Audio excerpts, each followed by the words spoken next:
num TED, eu pensei, eu quero fazer isso. Eu olhei e eu pensei, ainda vou fazer isso. Sem ter ideia do que ia me trazer até aqui.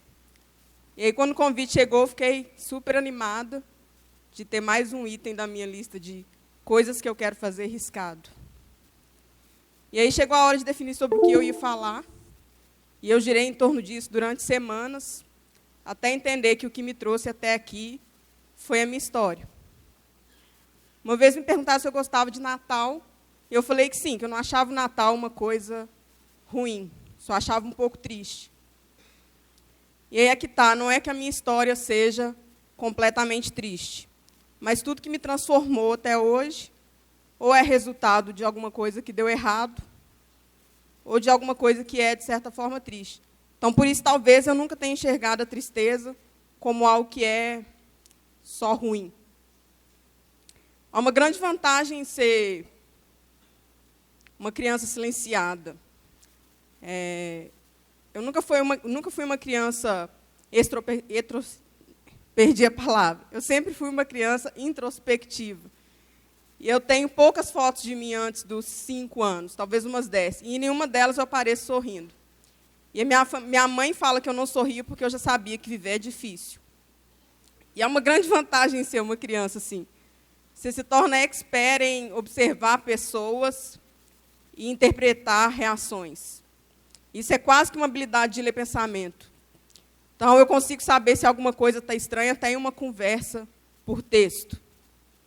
E eu digo criança silenciada porque hoje eu sei que não era timidez. Claro que eu estou tensa de estar aqui, exposta ao julgamento sem pessoas, mas não é timidez. Embora a minha família nunca tenha acumulado posses, meu pai sempre fez questão de morar perto do centro. Então, eu cresci num bom bairro, porque ele não queria depender de transporte público. Então, eu estudei numa boa escola estadual, depois eu ganhei bolsa de estudo numa escola particular, bolsa de estudo de inglês, bolsa de estudo no cursinho, e eu até morei e comi com bolsa de estudo na Universidade Federal. E aí, talvez por isso, hoje eu acho um pouco estranho pagar a conta, mas eu também sinto uma certa satisfação em fazer isso, não de ver o dinheiro indo embora, mas de saber que eu tenho o dinheiro para pagar as minhas contas. E todas essas bolsas estão relacionadas a um aprendizado que meus pais, talvez sem perceber, me deixaram. Para cada não, que com certeza você vai receber, tenha laços com alguém que traga o sim. Na maior parte da minha adolescência, meus pais não tinham dinheiro, mas eles conheciam pessoas. Minha mãe poderia dar aulas de networking com base em empatia. E ela nunca foi a uma reunião minha na escola, mas todas as vezes que ela foi até a escola, é porque eu estava sofrendo bullying. E essa palavra não existia na época, pelo menos não aqui no Brasil. E é uma pena, porque problema que não tem nome não existe, não tem por que buscar solução para problema que não existe. Eu lembro que quando eu tinha uns 8 anos, a professora pediu para eu ir buscar um copo de água para ela. E quando eu voltei, ela estava passando um sermão na turma pelas situações que eu estava vivendo dentro de sala. E eu não entrei, eu fiquei do lado de fora, esperando ela terminar sem que me visse. E ela terminou com, nós todos vamos morrer e virar pó. Desde então, passou a me incomodar muito o seu assunto. Uma coisa que me incomodava muito, uma frase que me incomodava muito, era, nós estávamos falando de você. Eu sou filha do meio, de 2 irmãos, e eu perdi as contas de quantas vezes eu ouvia minha mãe falar, vocês não são diferentes de ninguém. Tudo que eles podem, vocês podem. Na época, eu percebia que alguma coisa na primeira frase contradizia a segunda e vice-versa, mas eu não entendi o quê. Hoje eu sei que se existe nós e existe eles, nós éramos diferentes, sim. Nós só não éramos piores, como queriam que a gente acreditasse. Eu e minha irmã sempre gostamos de uma certa boneca, que era caríssima na época. Então, eu tinha uma, ela tinha outra, e a gente tinha o marido de cada uma delas. E as nossas bonecas, em todas as brincadeiras, sempre eram muito independentes, e eram executivas, e o marido não tinha nem nome, não tinha profissão, o nome era o que vinha escrito na caixinha. E ninguém ensinou isso para a gente, lá em casa, mas eu sou de uma família matriarcal. Então, eu cresci ouvindo as mulheres da minha família dizendo que a gente não deveria depender de homens. Acho que eu me perdi um pouco aqui. Um dia eu cismei que a gente tinha que ter uma boneca daquela diferente como a gente. E aí a minha mãe rodou a cidade inteira nas lojas de brinquedo, mas o melhor que ela conseguiu foi uma boneca de cabelo marrom. E ela falava, aquela boneca era caríssima. Eu ainda tenho ela, e ela fala. Eu ganhei a minha. Então, com 10 anos, eu estava buscando por uma coisa que hoje também tem nome. Representatividade. Eu cheguei na adolescência e eu me achava a menina mais feia do mundo. Eu ouvia piadinhas sobre a minha aparência quando eu andava na rua. Eu lembro de rezar perguntando para Deus por que Ele não tinha me feito bonita ao invés de inteligente. Eu fui estudar numa escola particular e, para irritar os meninos da turma, eles escreviam o meu nome junto com o deles no quadro, dentro de um coração. E aí, depois de um tempo, eu aprendi só a levantar, apagar e sentar sem falar nada. Aquilo me irritava muito. Para eles, era só brincadeira. Apesar disso, eu sempre fui a única da turma que conversava com todo mundo. Eu podia escolher com qual grupo eu ia merendar no recreio. Porque isso de não sentir pertencimento tem uma vantagem. Você passa a circular por vários grupos tentando se encontrar. Me perdi de novo. Então, eu aprendi a conviver em lugares e entre pessoas que, às vezes, eram hostis comigo. Passada a adolescência, veio o vestibular, e eu estava determinada a entrar na Universidade Federal de Minas, no curso de Arquitetura e Urbanismo. Eu sempre soube que eu queria fazer arquitetura e urbanismo. Meu pai chegava com o jornal e eu corria para pegar o caderno de anúncios e ficava horas em cima das plantas dos imóveis e dos prédios. E aí eu fiz o vestibular e eu não passei. Só dependia de mim e eu não passei. E aquilo me trouxe um sofrimento muito grande, porque eu tinha um plano, eu cresci no interior. Então, o meu plano era ir para a capital, estudar, voltar para a casa da minha mãe no fim de semana e socializar o mínimo possível. E deu errado. Então, no ano seguinte, eu resolvi que eu faria vestibular para 2 universidades. E eu lembro disso até hoje. Por 4 pontos eu não passei de novo, 4 pontos na segunda fase eu não passei de novo na Universidade Federal de Minas. Mas eu era a primeira na lista de espera da Universidade Federal de Viçosa, que para mim era a mesma coisa de não ter passado. Não tinha glória em estar numa lista de espera. E aí tudo que eu queria era que não me chamassem, porque ficava a 6 horas de distância da casa da minha mãe e eu não ia conseguir executar meu plano. Mas me chamaram. E essa foi a primeira grande virada da minha vida. Eu entrei e, nos primeiros 3 meses, eu só conseguia pensar em quando eu poderia pedir transferência. Depois de 3 meses, eu percebi que não é tão ruim assim. Depois de um tempo, eu percebi que ninguém se importava muito se você era alto, magro, obeso, inteligente, não tão inteligente. As pessoas eram muito diferentes entre si e todo mundo conversava muito entre todo mundo, com todo mundo, sobre qualquer assunto, porque não era uma opção. 90% dos alunos lá são de fora, estão a quilômetros de distância de casa. Depois de um tempo, eu percebi que dali sairiam os melhores amigos que eu poderia ter na vida e que, depois de 5 anos, eu não seria a mesma. E realmente são os melhores amigos que eu tenho na vida. A gente está completando 10 anos de formado hoje e ninguém acredita quando a gente se reúne, que aquela turma é a turma de faculdade, porque nós somos muito diferentes.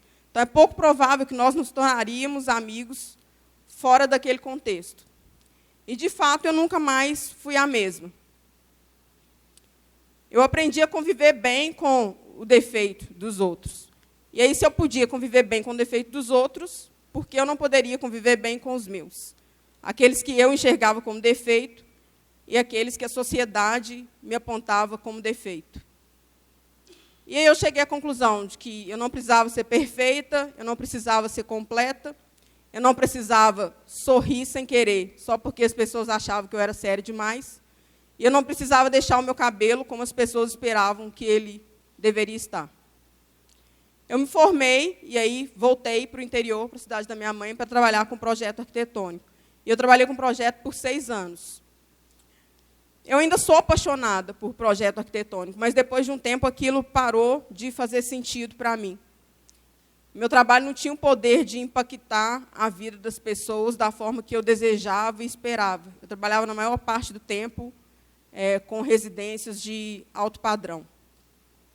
Eu tinha, de forma frequente na minha cabeça, uma frase que um tio meu me falou, pouco depois que eu me formei e fui contar para ele que meu trabalho era muito elogiado. Ele falou para mim, o bom para você não é suficiente. Ele não quis dizer que eu merecia algo melhor. Ele quis dizer que eu teria que fazer sempre muito melhor se eu quisesse sair do lugar. Eu resolvi fazer um concurso público e eu passei, e essa foi a segunda grande virada da minha vida. Eu fui morar em Belo Horizonte, fui morar sozinha, e eu fui trabalhar numa instituição onde eu acreditava muito que eu poderia impactar a vida de muita gente. Mas depois de um ano eu percebi que eu não ia conseguir fazer aquilo, mas eu tinha tempo livre para buscar transformação fora dali. Então eu comecei a procurar por coisas que fizessem sentido para mim. Hoje eu sei que não é a gente que encontra o sentido, as coisas que fazem sentido é que encontram a gente. No intervalo muito curto de tempo, eu fui convidada a conhecer uma jovem que tinha colocado todo o dinheiro da sua formatura numa plataforma virtual para que as pessoas pudessem, de forma gratuita, trocar habilidade e conhecimento, depois de se conhecer nessa plataforma. Eu ouvi de madrugada uma mulher correndo, gritando, aos prantos, porque ela estava sendo perseguida por um homem, e uma padaria abriu a porta para ela entrar.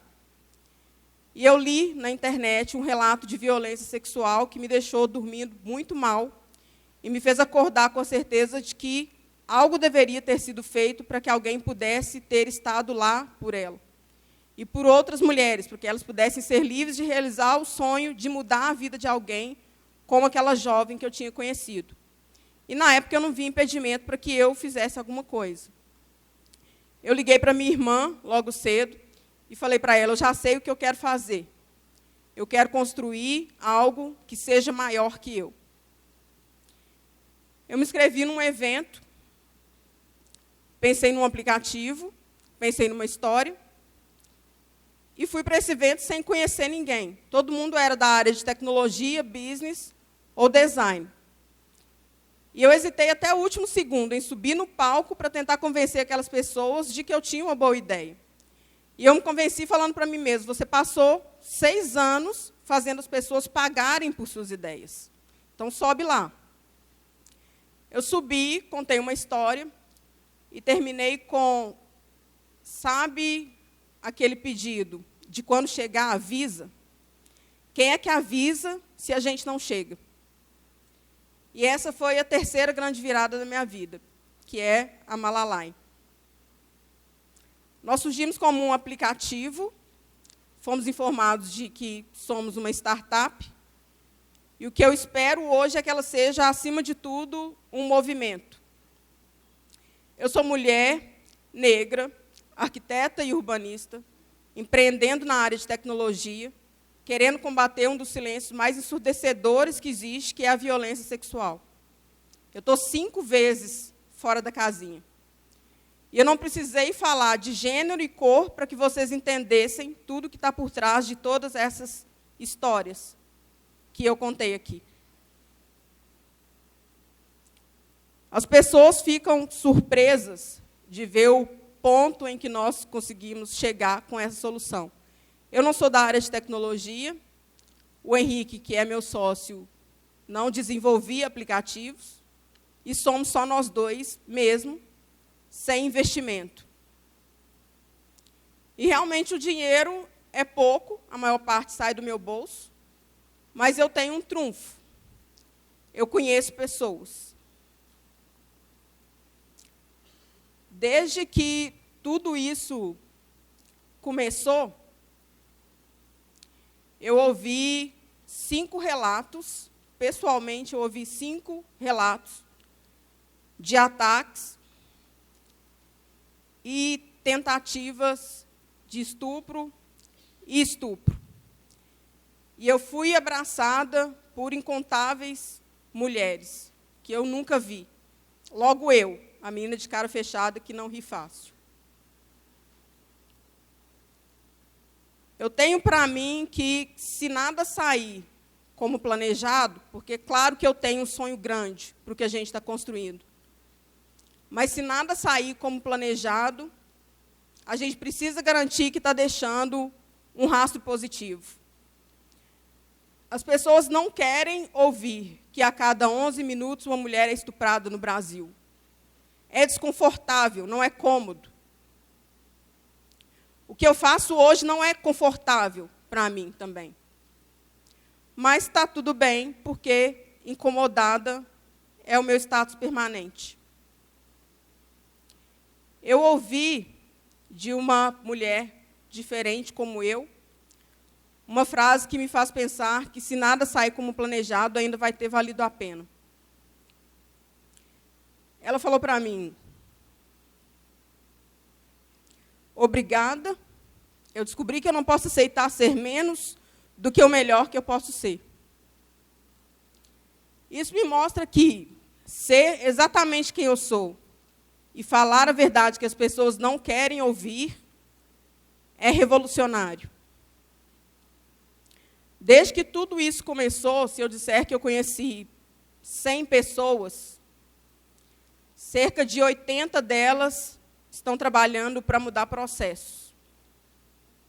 Mais ou menos 20 pessoas enxergam diferente, mas enxergar diferente não é suficiente, você precisa fazer diferente. E esses são cerca de 5. E é dessas pessoas que eu gosto de estar perto, esses 5. Talvez eles não enriqueçam tão rápido, talvez eles não saibam como que eles fazem, vai virar dinheiro, mas eles têm a certeza de que o caminho é trabalhar para mudar pessoas. A minha batalha pessoal é para que meninas saibam que as mulheres têm um poder transformador enorme nas mãos. E que, quando elas resolvem agir, isso tem um impacto enorme em todo mundo que está em volta delas. O meu fim é a segurança, mas o meu meio é a liberdade. Isso não é só sobre segurança. É sobre a liberdade de ir até ali, fazer o que tem que ser feito para mudar o mundo e voltar inteira, sozinha, se for preciso. Eu espero profundamente que o futuro seja feminino, porque isso se traduz em um futuro mais humano. Obrigada.